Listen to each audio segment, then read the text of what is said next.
Hey everyone, how's it going? We just got the closing bell for Monday, August 12th. We were expecting kind of a quiet day, or actually this whole week we're expecting for us to chop sideways and maybe in a large range, but today it just went dead, completely dead. It was very, very quiet day. A huge contrast to everything that we saw last week. And we see here that the S&P, very limited range. We are ending up looks like we closed at 0.05% up, so basically completely flat. And our range, our volatility is very low. So, our sorry, what am I talking about? The volume is very low. So we have very low volume, very low range, and very low movement. And that is supporting our idea from this morning that we are likely waiting for data to show up later this week. And like I was saying, I am not putting a lot of importance into that data, but it doesn't mean that the market is not waiting for that data and waiting for some sort of decision to be made. Most likely, they're not going to get what they're looking for out of that data, and normal market forces will have to resume. And normal market forces in this case would be technicals. So, uh, again, we're in no different position than we were earlier this morning. The only thing that we might want to look at is how VIX changed today, and also if money went in or out of specific sectors. So we'll take a quick look at the VIX. VIX is basically unchanged, a tiny bit up from Friday, actually. So up 1.42%, but it's really 20. So we closed at 20.36 on Friday, and now we're at 20.68. So it really didn't change all that much. So volatility is still telling us that, hey, we're at slightly elevated levels, and there's still danger here. We still have a lot of uncertainty here, so we still want to be very careful. Before I look, what that means is we're still looking at that same range, chopping back and forth, and I really don't expect that to change anytime this week. So let's take a look at what happened in terms of our sectors. Well, let's take a look at momentum real fast. Can't find any of there we go. So 90-day highs, 55, 90-day lows, 73. So sub 100 on both of those. Really, that's just telling us the same thing. We're chopping sideways. There's no real direction. There's none of these stocks, or not a significant number of stocks, that are really trending and moving. So it's going to be a very difficult time to trade single options strategies where movement is necessary for you to get a return on your options. And in fact, not only is movement necessary, but you need quick movement. Otherwise, time decay eats away at your profits. So we're going to have to pick very, very carefully if we go into any of these options this coming week. Let's take a look at our 52 highs, 52-week highs. So same thing, 12 and 11, very, very, very low. So let's see how money moved today. And I have a feeling it's not going to be anything significant. Maybe a little bit went into semiconductors and tech.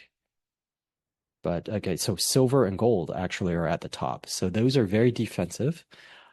But then we have, in contrast to that, we have semiconductors and technology above that, and then energy. Everything else is flat or down. So the only places where we saw action were SLV. Let me just temporarily get rid of those. And it doesn't look great for silver, actually. We did bounce off of that VWAP, and we could be heading higher, but we do have some resistance. So it's not looking wonderful, but there's a possibility. We did gap down, trade sideways, gap down, recover, gap down, recover again. So in order to break this pattern and break this downtrend, we'd have to break through that EMA 20 and get above the MA 50. So we'll see. We'll see if that happens. I'm actually long silver in a portfolio, so I need to consider closing that position. If we look at gold, Gold is doing quite well. We're looking a little parabolic here, but it could reach this 230 level by the end of the week. And then we had SMH. SMH is, let me look somewhere where a little cleaner. There we go. So if we look at SMH,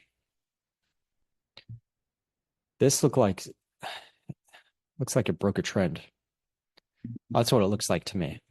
So I wouldn't be too confident or get too excited if SMH, even if it trades up to this. So we have an anchored VWAP anchored at the beginning of the year and then at the beginning of the first quarter. So it's not looking good. If we trade up to this purple line. It coincides with that quarterly VWAP right there. And then it would have to be really strong in order to get above that. And it would have to trade above 265 for us to begin being interested in SMH to the upside. So it's got a long way to go.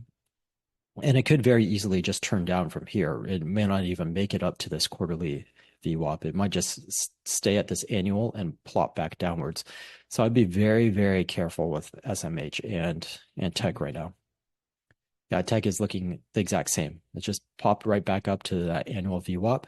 So I wouldn't get too excited about this. I wouldn't listen to any articles that are saying the worries of recession or overrated, or now is a great time to pick up the SMH. Oh, we're seeing value in the SMH again, or the semiconductor stocks.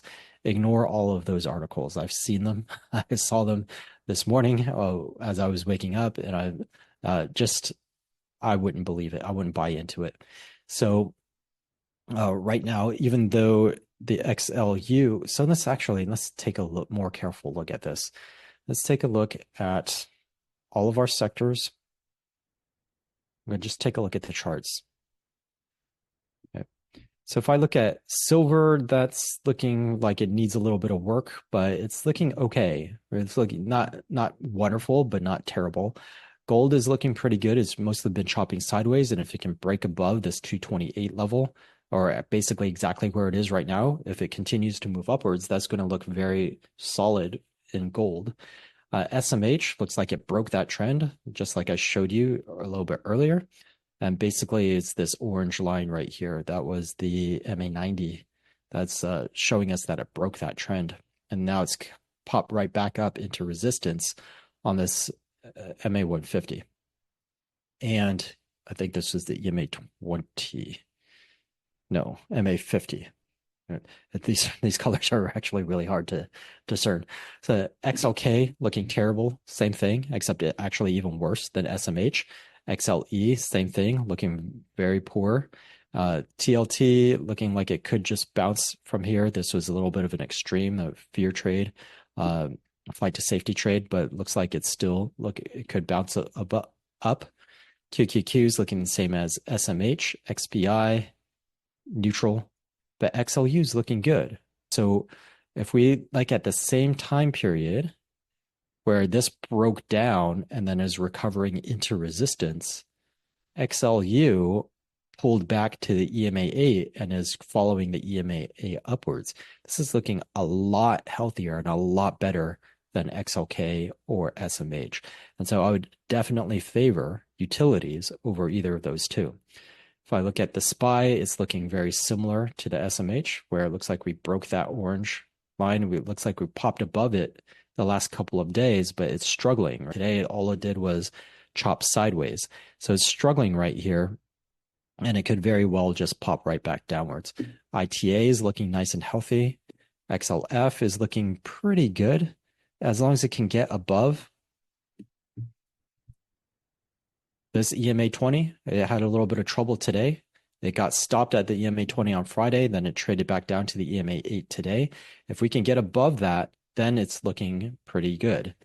If we look at the Dow Jones, hard to say. It's looking similar to XLF, but a little bit weaker. So not as enthusiastic about the Dow Jones, but XLV is looking great. It is already above the EMA8. It bounced, recovered, and now it's pulled back a little to the EMA8. XLY looks terrible. And XLP is looking wonderful, nice, steady, movement upwards. It is a lot of volatility getting there, but it is nice and steady movement upwards. And then industrials just very much sideways and flat. XLB is looking worse than industrials. Home builders not looking great. XLC is looking okay, surprisingly. It's looking pretty good. As long as it, again, it's same with financials. If it can get above all of these moving averages, then it's looking pretty good. Then we can at least challenge these highs right here and perhaps break them. So overall, real estate is looking pretty good. Even though the recovery has been centered around the technology stocks and the semiconductor stocks, we don't want to get sucked into that because they're just not looking nearly the same as, say, this XLU. That's looking very healthy, like a very healthy continuation of the trend. Whereas the XLK looks like it broke the trend. And not only did it break the trend, it broke every single one of the moving averages. And then it recovered a couple of them, but it's going smack into resistance. So we've got to be really, really careful going into XLK, XLP. We might do some tail risk trades just in case we're wrong and the S&P and the QQQ do recover and pop back up to the MA50 and beyond. So you put a little tail risk trade in there, but I definitely wouldn't be taking normal positions, normal sized positions, or my bread and butter trades in the technology sectors. Maybe in XLC. So that could be an interesting play, like pair. If I went long at XLC stock but short at XLK stock, that could work out okay because in the end they do have market correlation. Right now they're not correlated very much, but if there was a large event, like a large bearish event or a large bullish event, both of those would move in sympathy. And so they do offset each other pretty well. So in terms of the upside, I'm not really liking it. Even if I was to go into XLU, XLRE, XLV, XLP, if I'm going to go long, I'm definitely going to go long in those sectors, but I'm just not loving it right now. This market does not feel like it wants to go up. It doesn't necessarily feel like it wants to go down either. We are in this very much choppy sideways movement. However, if we do get a shock, it is far more likely to be a shock to the downside than it is to the upside. What is the shock that we're talking about? The most likely shock is to this: the expectations or whether or not we get a rate cut. And the data that we're getting later this week is speaking directly to this. So if we say, hey, okay, we're going to get a rate cut, well, that's what the market is expecting anyways. So it's not going to go flying upwards. It might move up some, but it's not going to break out to all-time highs because we got exactly what we expected. However, if we're not going to get what the market is expecting, that could break us down to new lows. So we just want to be very careful in going long right now. And when we pick our shorts, we still want to pick our shorts very carefully as well. So right now, we're just going to expect chop, sideways chop. And so far, nothing has changed our mind about that. And let's just see what the most significant reports will be. So tomorrow, we'll get some PPI in the morning. So we'll get some idea of just how reactive this market is to the PPI. So either we'll start to get volume coming in from that PPI and then the CPI, or we'll continue to stay dead in terms of our volume and just chop sideways for the rest of the week. If we do get movement from the PPI and CPI, again, it's not going to be significant to me unless we break above that MA50 or MA200. So it could just mean we have permission to have volatility again, or intraday price movement, a larger range of price movement. But it doesn't necessarily mean that we'll break out of those levels and start getting directional. But that's about it. We're probably, for the rest of this week, we're not going to have too much to say, because if all we're doing is chopping sideways between those levels with maybe with some high volatility, then every day is pretty much going to look the same unless we break out of that range and go, oh, okay, now we have something else to talk about or something else to dig deeper in. So basically, the rest of these days, we're probably just going to be confirming, just like, okay, did anything change? Do we still have this viewpoint? Are we still chopping between the MA200 and MA50? Or are we looking at an even more narrow range, or are we looking at a bigger range? So for now, I'm very comfortable saying the MA200, MA50 range. And we are getting up towards that. So don't be surprised if we start pulling back a little bit, but don't get too excited either, because as long as we're in this range right here, especially the EMA 20 and this VWAP right here, then there's not much to talk about, and really not much change to any positioning that we might do. So that's it for today. We'll see what tomorrow brings us if we start to get a little more volatility after that PPI report. Have a wonderful rest of your day, and I will see you tomorrow.